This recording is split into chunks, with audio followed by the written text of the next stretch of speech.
Good afternoon. Welcome to the last meeting of June of the Rotary Club of Des Moines.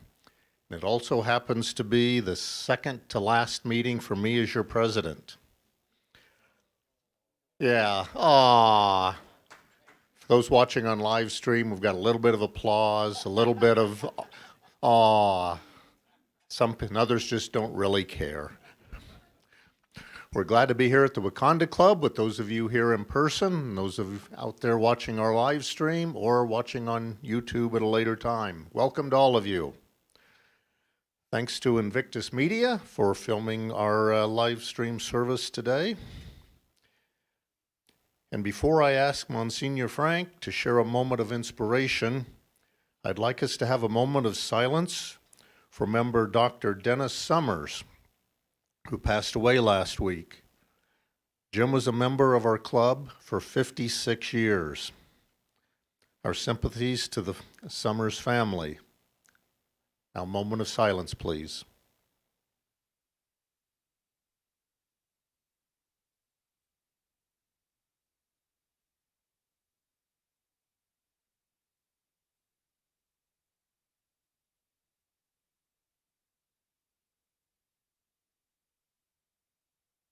Thank you. Now, Monsignor, if you will come up and give us some great inspiration today. Pressure is on.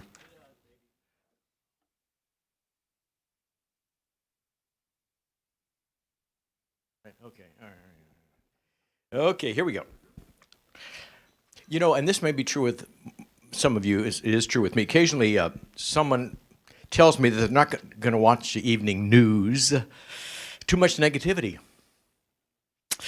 Conflict, division, or attempts to create animosity between people, even hatred. But hatred does not have the last word. Nope. Love has the last word. Martin Luther King, here's what he said. Darkness does not drive out darkness. Only light can do that. Hatred cannot extinguish hatred. Only love can do that. Love is the light that puts out that darkness of hatred. Our challenge is not to curse the darkness, but to light every little candle of love that we possibly can. Okay, let's turn to the flag. Here we go. I pledge allegiance to the flag of the United States of America, to the republic for which it stands, one nation under God, indivisible, with liberty and justice. Here we go, four-way. Is it the truth? Is it fair to all concerned? Will it build goodwill and better friendships? Will it be beneficial to all concerned? And now can you greet can we do that now? Well, we're going to do it anyway. I don't care. Thank you, Monsignor.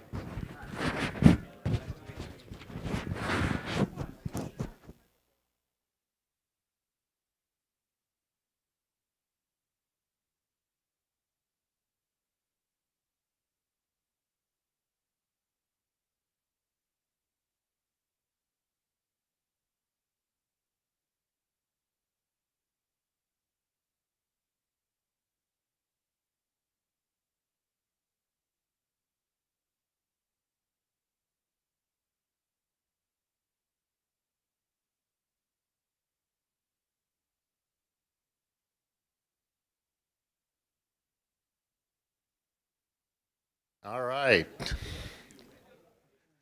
See a lot of people here haven't had a conversation with some others. That's good to see. We got some people here that I haven't seen for a while. Glad that you're willing to come and share with us. We're pleased to have over 50 people here in attendance today with a few prospective members. I think this is a new indoor world record for this Rotary year. So hopefully we can keep building on that. Happy birthday wishes today go out to Graham Gillette. I don't think Graham is here. He's probably out celebrating like it is 1999. We have a flurry of Rotary activities this week. Yesterday, the Rotary Club Book Fellowship met. Our Golf Fellowship group is golfing on Friday and Saturday. 11 of our members have volunteered for the community service event to help DMARC at the Meals from the Market program at the downtown farmers market. Thanks to all of you who have participated in these festivities. June has been very busy, and as I've been saying, June is also our membership month. And as I continue to say, every month is membership month. And it is good to see we do have 3 prospective members here. But we are continuing to do an extra push in June. We have been emailing, sending details in the weekly e-bulletin so you can share the Rotary Club of Des Moines experience with others. There's also information at the welcome table in the lobby. And before I invite Steve Seipel to come up, a reminder, when it's time for questions for our speaker, to please come up to the microphone at the front of the room. Kitty will hand you a sanitized microphone to hold like I am.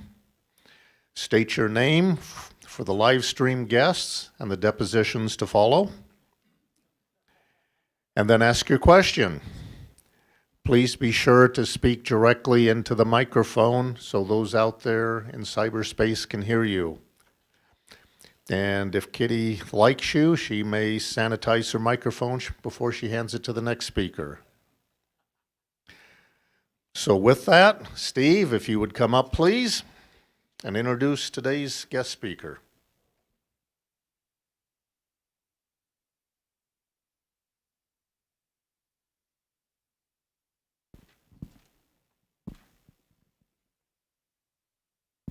I'd like to point out that I'm going to do this introduction without wearing glasses. Last December, I got cataracts fixed and then permanently had corrected lenses put in my eyes. I told a friend about it, a retired physician, and he said, well, now you've got Seipel Cadillac eyes. So that'll give you give some of the younger members here something to look forward to. Jamie Fitzgerald is the Polk County Auditor. He got the job back in 2007. His wife is Julie King Fitzgerald, and they have 4 children and 2 grandchildren. He was originally from Fort Dodge and is the son of Jerry Fitzgerald, who was the majority leader of the Iowa House in the mid-70s. Jamie, as auditor, manages a staff of 49 full-time employees. His office pays all of the Polk County's bills and is in charge of all elections.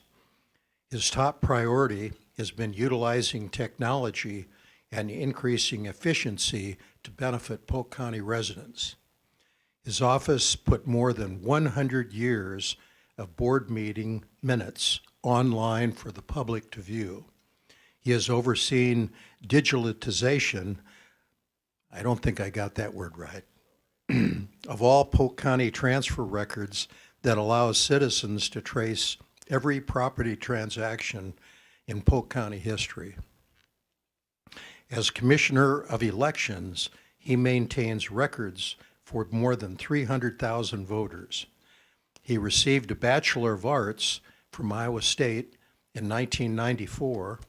He added a public management certificate from Drake in 2010, and in 2019, Jamie earned professional election certification through the National Election Center and Auburn University as a certified election and registration administrator. Today, Jamie is going to tell us about what's going on in our county government. Jamie.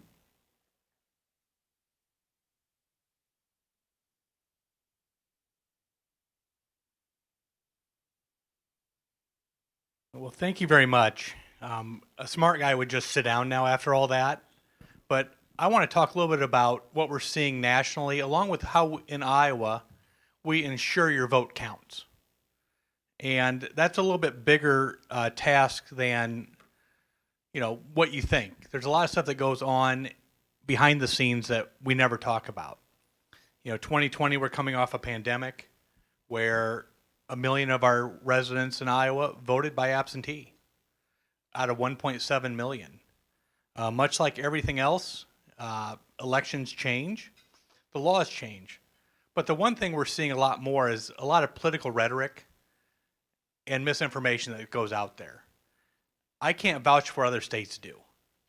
I know when I go to these national conferences, whether it be the states that do the all-mail ballots that send every registered voter a mail ballot, I know they're very proud of that, and it's not a partisan issue. The state of Utah, Hawaii, a few other states do that. And when you question how they do it, they're very, very particular, and they get pretty upset. So when we see things like going on in Arizona or going on in Pennsylvania or Florida, they're very proud of their system. And when you go and meet as a group, they take it really personal when you raise your hand and say, I'm not sure we should be doing it that way. But I can vouch for Iowa. I can tell you that we've been working to make sure your vote's safe and secure. And that's the number one priority for every county auditor, whether you're a Republican, Democrat, or no party. That's our goal. We want to make sure that we vet you through the process. And the protecting your vote starts with voter registration. Everyone here is probably registered to vote at some point. The form we use now is probably a lot different than a lot of us did when we registered. The form when I was there was a lot smaller, and unlike the big forms now that have a lot more information on them they're asking for. The first thing on the list is it asks you if you're a felon, and go to this website to make sure your rights have been restored. Along with that website run by the Secretary of State's office, it'll give you options if you are indeed a felon and need your rights restored. The second box is the qualifications box. It's a little blurry up here, but it asks two things. Are you a citizen, and are you going to be 18 on Election Day? For some of us that do this for a living, it's kind of funny because you can actually register at 17 now. And you can actually vote before you're 18 for primaries. If you're going to be 18 for a general election, so say you're going to be 18 for the 2020 general election, your birthday was in September, you could have voted in the primary in June. So the laws are changing. The form takes a little while to change. Then you fill out all the pertinent information. Your social security number, if you last four, the driver's license number, your name, address, a political party if you choose. If you don't choose, we make you a no party. That's in the law. And then there's a affidavit at the bottom that it's this big box that says, I swear and affirm under the penalty of perjury that I'm the person named above, a citizen of the United States, not been convicted as a felony or had my rights restored. I'm at least 17. I live at the address above. I'm not currently adjudged to be incompetent. That's by a judge, not by your spouse. And you don't claim the right to vote anywhere else. And to the left of that is a little warning. And this warning says if you sign this form and you know the information is not true, you may be convicted of perjury and fined up to $7,500 or jailed for up to 5 years. So we get this form from you, and we actually do some back-end stuff. We have a statewide voter system. All 99 county auditors use it, and you have to be trained to use it. So we're not just letting anybody off the streets use it. It's a multi-factor login, and all the keystrokes and everything that's looked at and changed is recorded in this system. So say I wanted to go and change somebody's political party and think it's funny, you can go back and see, and that's illegal. So you can see that. But we run you through a bunch of other databases. We run you through the Department of Transportation. We run you through Department of Public Health. We want to make sure you're living and no one's trying to steal anybody's identity. We run you through Social Security, and we also run you through the courts. And running you through the courts is to make sure that if you have that felony, we can help you get your rights restored or get you to the right spot. So that's just on the front end. And, you know, when you start looking at the next part that comes up, the pre-election days, you know, Iowa had a lot of sunlight on our process as well. You know, it's easy to look at these other states saying, oh my gosh, it took them a week to do this, took them a week to do that.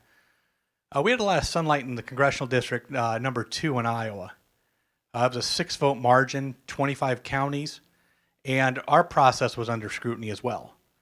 And I thought we passed with flying colors, but, you know, out of almost 414,000 votes, 6 votes separated the 2 candidates. And every county went through a process. And I'll get into that a little bit later, but sort of some of the law changes. But again, there are 99 county auditors. There are 68 Republicans, 28 Democrats, and 3 no parties. But no one operates like that.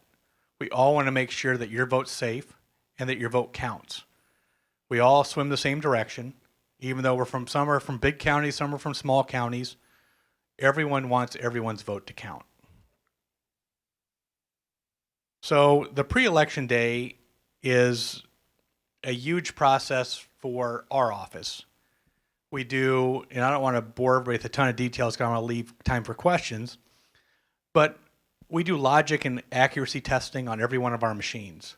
What that means is we make sure every one of these optical scan units that you feed your ballot into checks for overvotes, checks for undervotes, checks for blank ballots, makes sure that the write-ins all read properly, and goes through almost every type of vote you can do. Maybe you want to vote for this person for president and a different party for Senate and move on down.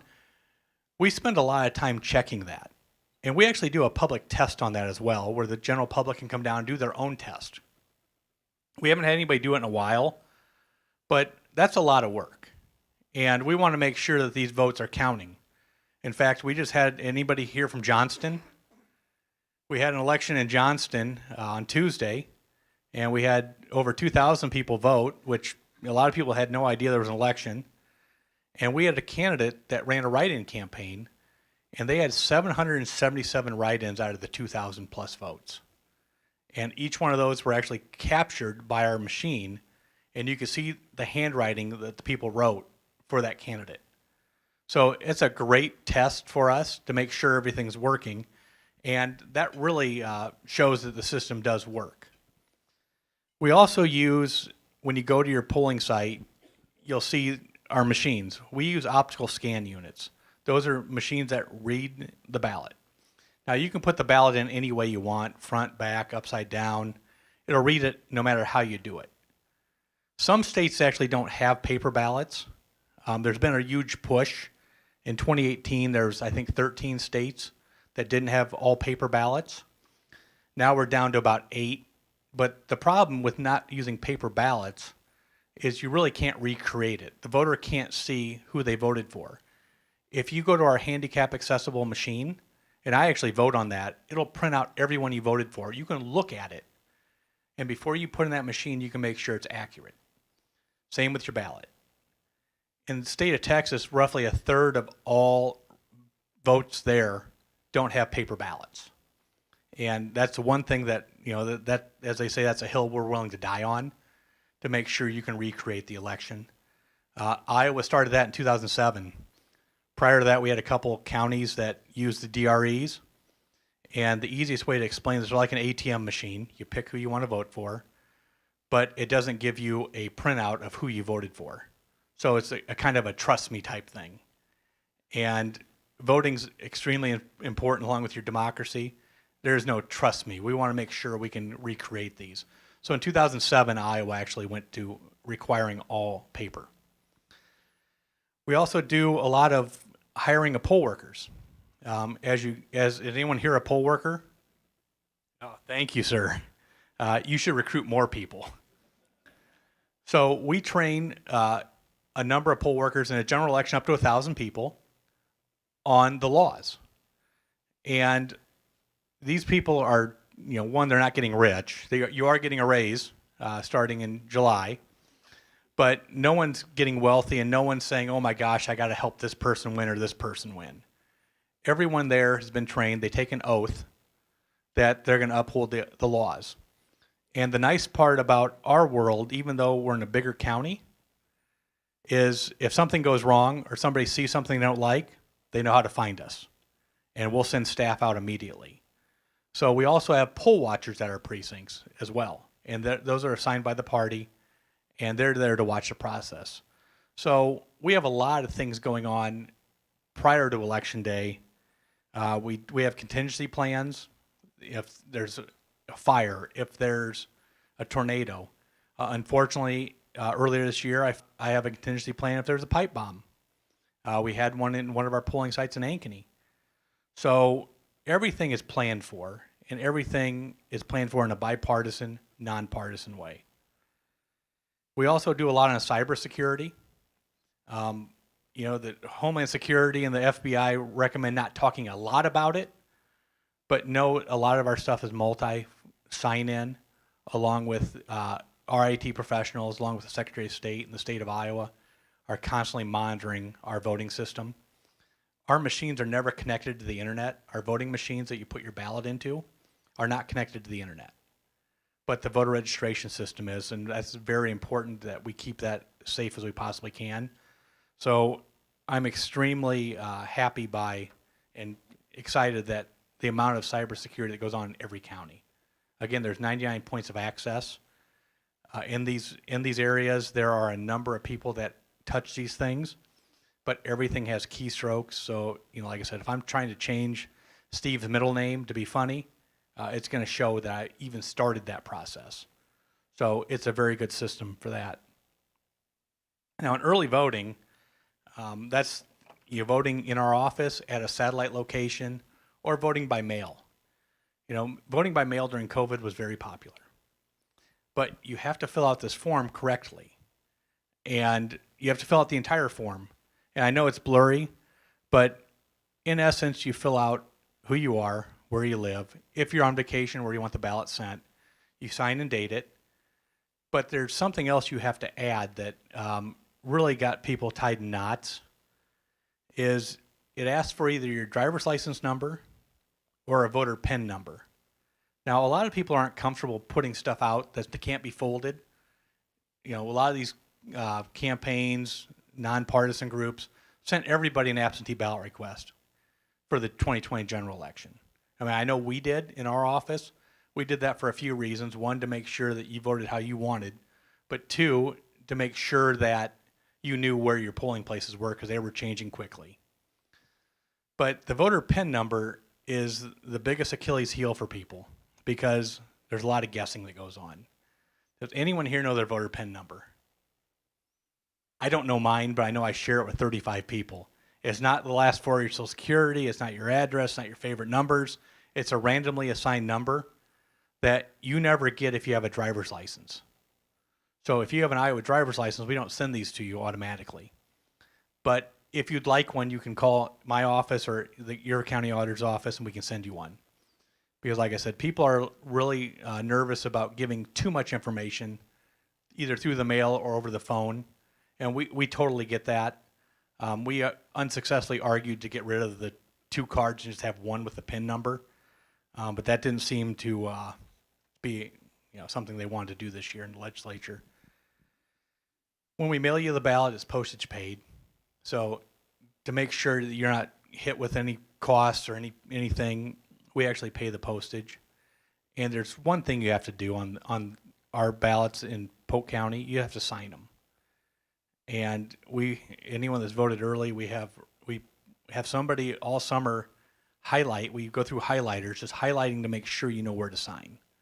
There's a red X, and it's highlighted in yellow. And you'd be amazed how many people do not do that. So we're required to contact you. Anyone that gets political phone calls, we'll have your number. We'll try to email you. Otherwise, we'll send you a letter in the mail saying what the deficiency is and what your options are. During the Johnson special election, we had roughly 75 people vote early, both in our office and through the mail, and 2 people didn't sign it. So we did send them their options. And, we also offer satellite voting. That's changed a little bit since what we've done before. For those that are familiar with it, we have 15 locations throughout Polk County, usually senior center or a library. The 2021 legislature chose not to let us do that anymore.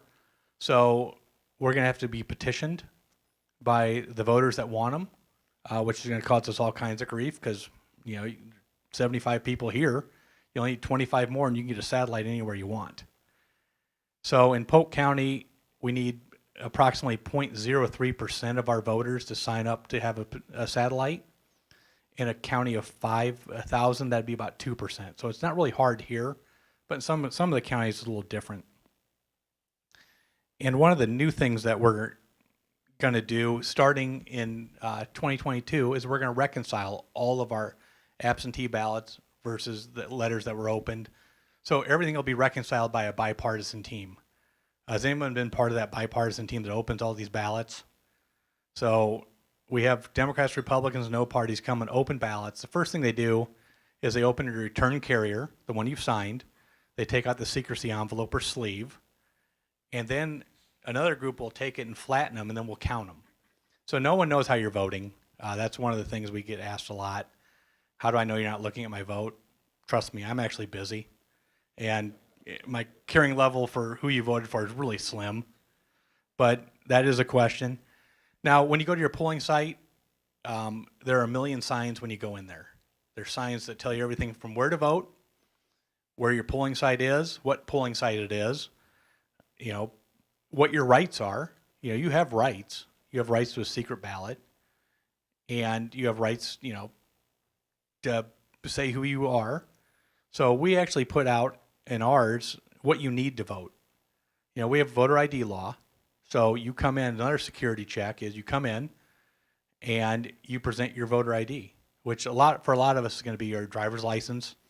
There's a number of other things, passports, the voter PIN card can be used. But we want to make sure you are who you say you are. And that's through the Iowa legislature in 2017. So we have something on that. We have, what if you don't have ID? We let you vote provisional. So say you're running to the store, you leave your wallet in the car, you come to vote, you've been in line for a while, you're going to vote a provisional ballot, and you can bring your stuff in to confirm your eligibility up to a couple of days after the election. So we don't want you to have to drive home, but we do want to make sure we know who you are. So there isn't any, funny business going on. So we have what's called provisional ballots, and what those are is a ballot like everybody else. Instead of putting it in the machine, where is everyone voted in the machine, where you put it in, you see the number go up, and then you get I voted sticker, you're going to put it in an envelope. And then a group of Democrats and Republicans are going to decide whether in the law, if it can be counted or not. And we've had a really good success with people that, if you've taken the time to go to your polling site, forgot your purse, forgot your wallet, didn't have your ID, a lot of people bring it into us, and we're able to annotate how that came in, take a picture of it, and put it with that ballot and make sure it counts. Iowa also has election day registration. So, we're one of a handful of states that allow that. That's been going on since about 2008. And this is a process where, say you just moved to town. We used to have a terrible time with Dallas County and Polk County, with West Des Moines, because, you buy a house, you're not really looking to see what county it's in. Well, I hope a lot of you might not look and see what county. But had you done that before, your vote might not have counted unless you went back to your old place where you didn't live. So with same-day registration, that allows you to go ahead and prove who you are. Again, with a driver's license, you could use an out-of-state driver's license, but you have to prove your residency as well. And that's a bill with your name on it. It can't be the resident. It can't be, occupant. Those don't count. They have to be in your name. And a lot of people use cell phone bills. And a few years ago, the legislature allowed people to show it on their phone. I'm the father of 4 kids in their 20s. No one gets mail. The only time they check their mail is when I say, I sent you $100, have you got it? And then all of a sudden they can't find it. But you're able to take your cell phone and show us the bill to your poll worker. So that's a really good thing. And we keep these voting machines in view of everybody. So when you go to your polling site, you don't have to walk around, into a private room. They're in the view of everybody to make sure that they're safe and secure. they're not connected to the internet, and we vote on paper. So those are things that we can do to recreate things, but we want to make sure that you see what's going on. And like I said, we have poll watchers that are at every one of our locations, and they're not there to make sure that who should vote for this candidate or that candidate. They're there to watch the process. And they've been very important to us over the years, because sometimes they see something is happening and will alert us, and we can go fix that. The one thing every county auditor asks is, please tell us if you see something that day. Telling me 5 months later, I can't do anything about it. And trust me, I've heard about the general election in the last week, about something somebody saw. So we just beg you to, if you see something, let us know. We can fix it that day. The one new change in Polk County starting in 2019 is we actually have poll pads. So those that have been voting for a while, you sign the book, you signed your name in the book, and my name was Fitzgerald, but when I went in, there were 3 different books, and a lot of times everyone's looking for Fitzgerald in the book, even though they're alphabetical. Now we have iPads. In this iPad, you'll show your poll worker your driver's license. They'll look at it. You'll scan it in, and it doesn't bring up anything other than your voting record. And then you'll sign an eligibility slip saying, this is who I am. It's an affidavit saying, I am who I said I am, and I'm casting a ballot.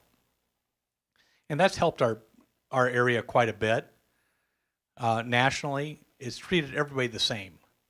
One of the complaints we got a lot was this poll worker looked at my driver's license a little longer than they looked at Monsignor Bagnano's driver's license.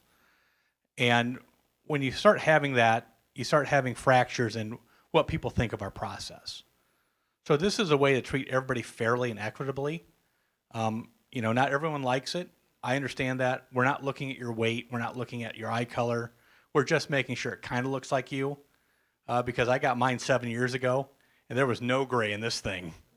Now I look a little weathered, so it's a lot different.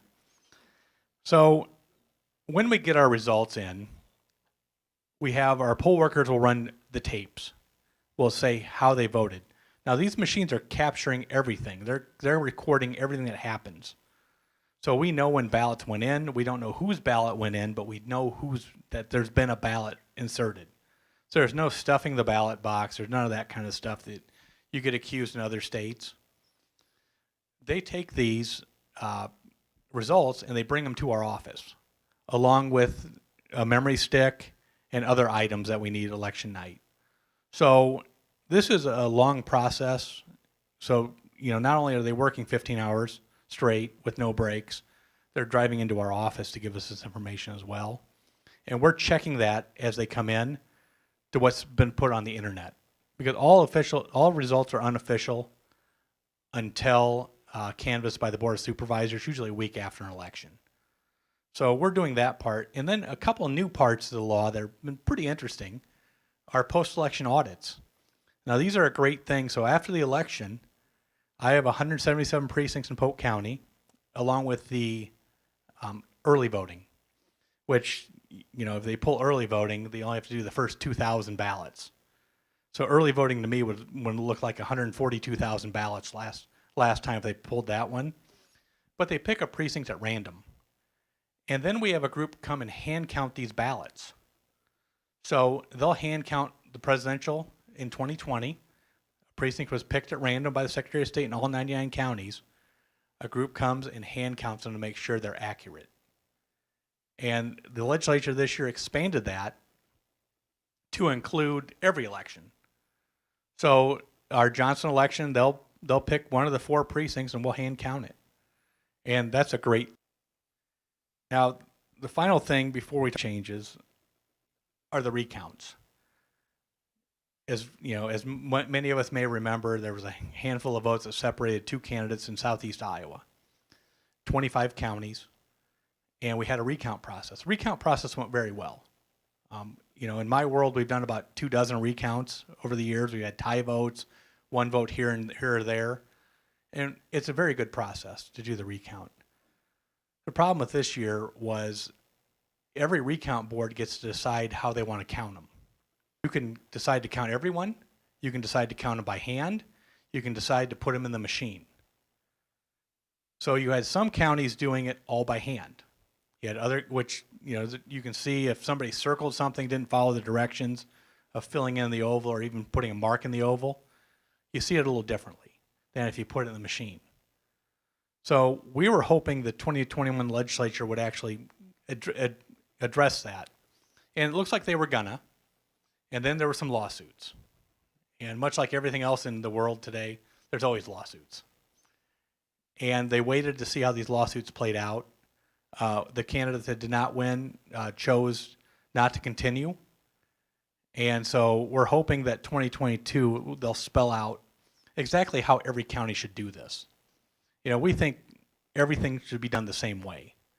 If they want to run them through the machines, make that the law. If you want to hand count them, make that the law.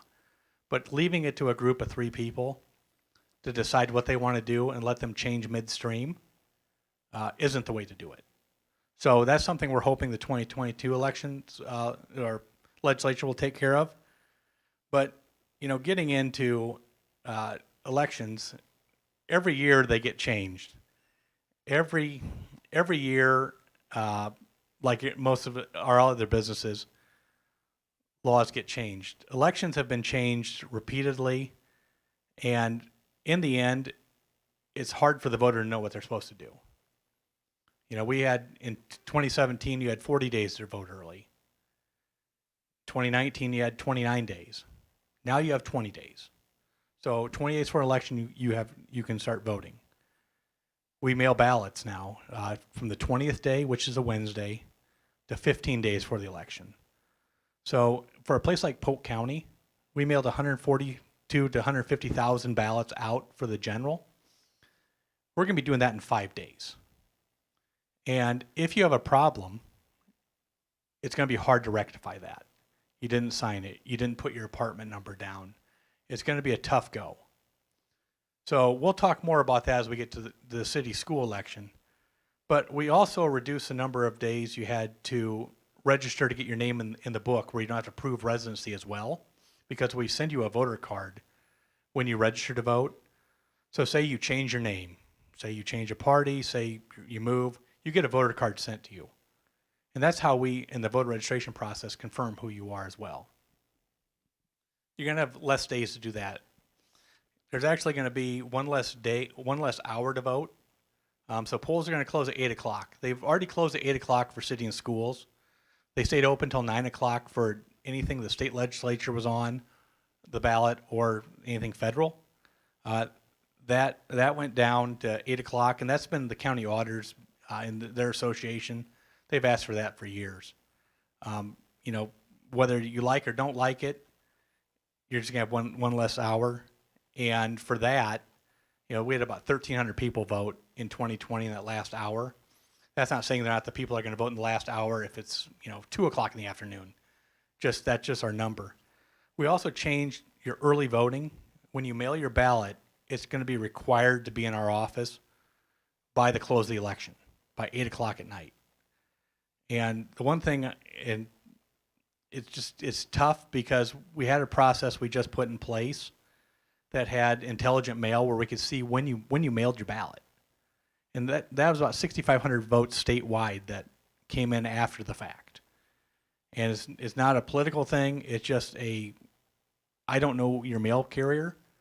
I don't know if you mailed it from California. But if it's not in now, it doesn't count. And that's going to cause people a lot of problems. Much like our office and your home, Tuesday is the lightest mail day you have. You know, if you haven't figured it out, watch Tuesday's mail versus every other day's mail. And Tuesday's always the lightest. It's like that for our office as well. So we're nervous about some of our voters. We'll do everything we can to explain the process.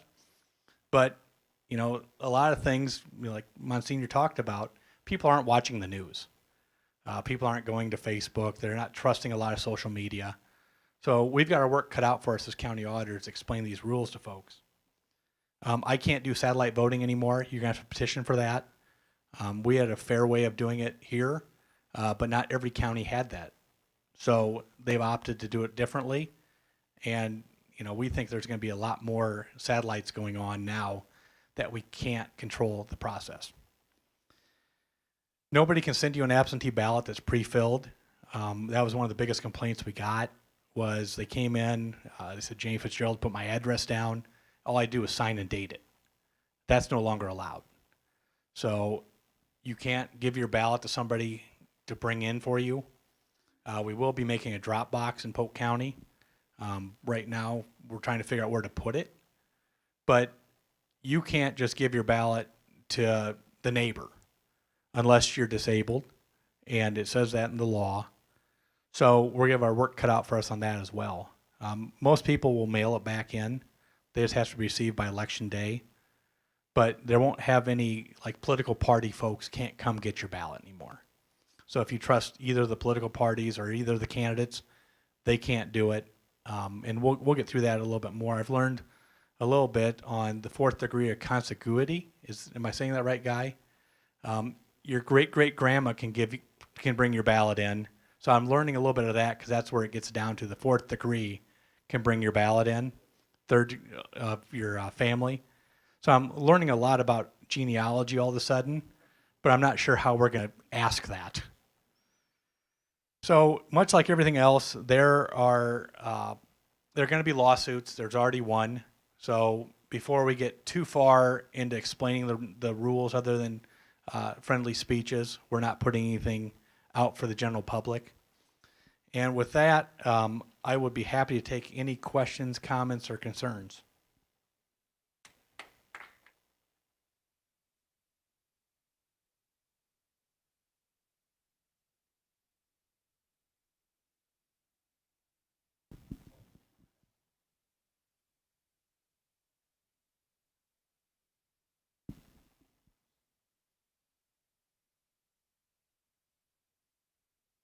Sean Mullen, Jamie, thank you for your work. Thank you for the good things that you do to ensure our elections.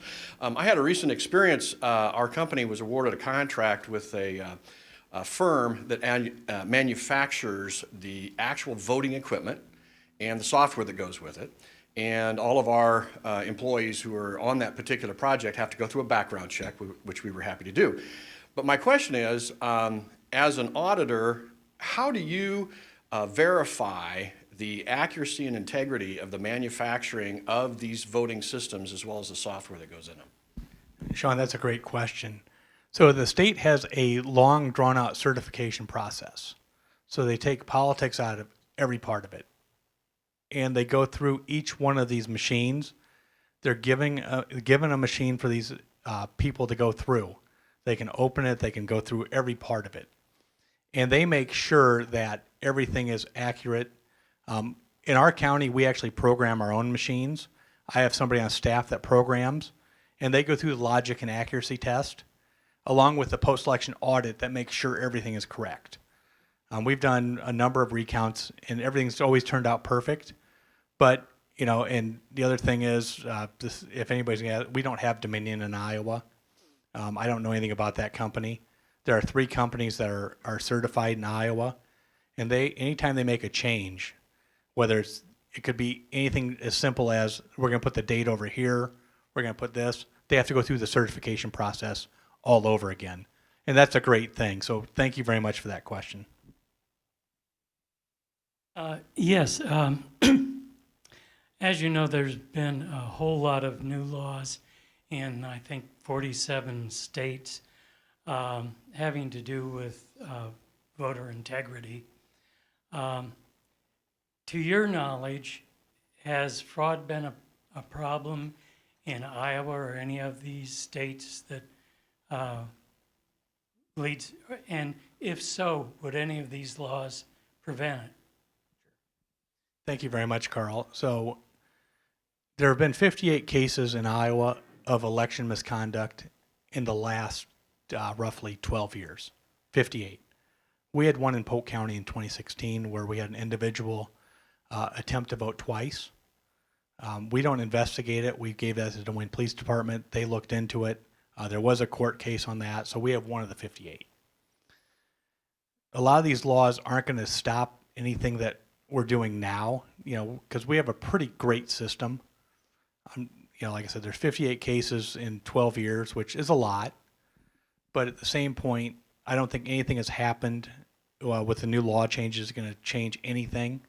I will say that county auditors can now be fined, and they actually can spend some time in jail for election. There was some cases during the general election where there was like actually a court case on some of the laws. Somebody was challenging, one of the county auditors was challenging whether they could fill out the ballot or not. But now the new laws are, as an elected official and as I could be removed from office for not following the law 100%. So that is a good thing for the state. Jamie, Judy McCoy Davis. One of the things you mentioned were some of the law changes, and I know another one was that workers only get 2 hours instead of 3 hours off to go vote for those who are working. So as you see more people being at the polls and then having the pipe bomb, what are the provisions if a precinct gets closed down? How do those people vote? Sure, that's a great question. So thank you very much. And there are other things in this bill. I just tried to summarize the ones that people would care the most about. There's another one that I briefly need to mention. So if I run in the primary and I lose, I can't run in the general. That's a new rule. I think they call it the sore loser bill. But so if that's no longer allowed. But we have I can speak to Ankeny that happened in March. We had. And we don't know if it was related to our office. We don't think it was. We think it was in a snowbank. The snowbank melted, and it was a pipe bomb. I mean, it was exploded. We got to watch that. But we were actually able to send voters to a different location. And the first thing you do is secure all your ballots to make sure that everyone's vote that's there is counted in case something goes wrong. Then you follow the procedure set by Secretary of State's office, along with your COOP plan, which is your continuing operations. But we were sending other people to other locations for that election because you could vote anywhere. In the general election, we'd probably relocate the polling site. I know it's hard to talk about, but like a decade ago, we actually had flooding in Polk County. We've had a drought area for a while, but we had flooding, and we actually had to go out to the Chautauqua Bottoms in a boat, get our equipment, and bring it to a different location because that was flooding. So there are a lot of different things that can go on, and we have plans for all those. And we always work in conjunction with the Secretary of State's office. Again, we don't really care about party. We want your vote to count. And we want to make sure that it's safe and secure and that all 99 county auditors are doing the same thing. Different parties, different ages, different county sizes. We're all making sure this thing works. So with that, I'll close and thank you. And if you have any further questions, I'm happy to stick around. Or if something comes up later, just call me at work. I'm happy to take those calls. So thank you very much for this opportunity.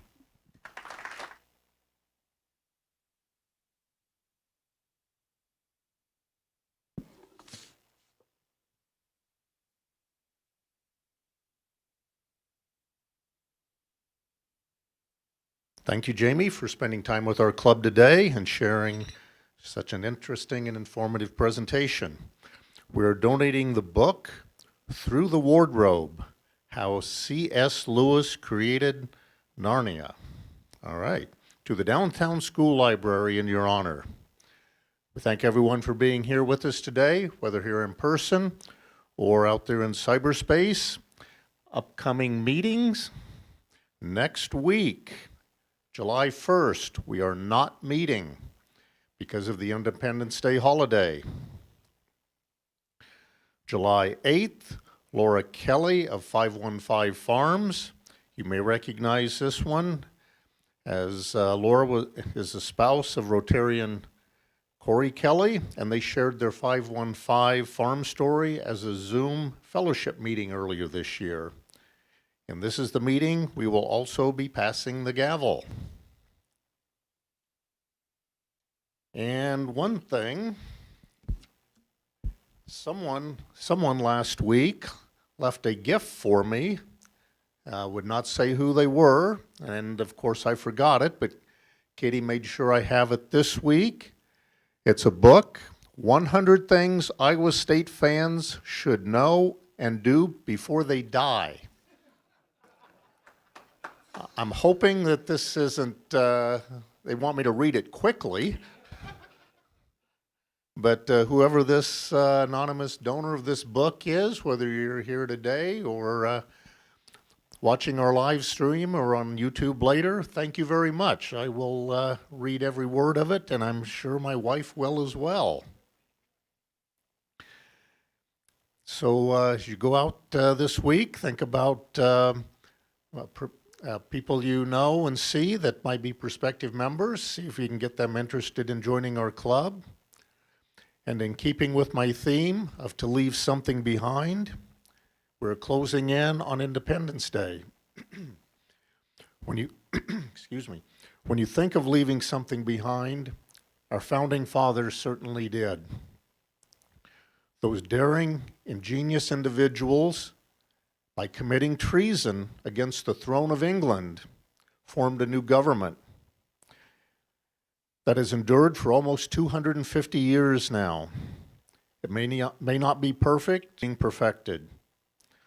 So on the 4th day of July, please take a few minutes to think about what those founding fathers have accomplished, so that we have something very special to celebrate, not just on July 4, but on every day of the year. With that, we are adjourned.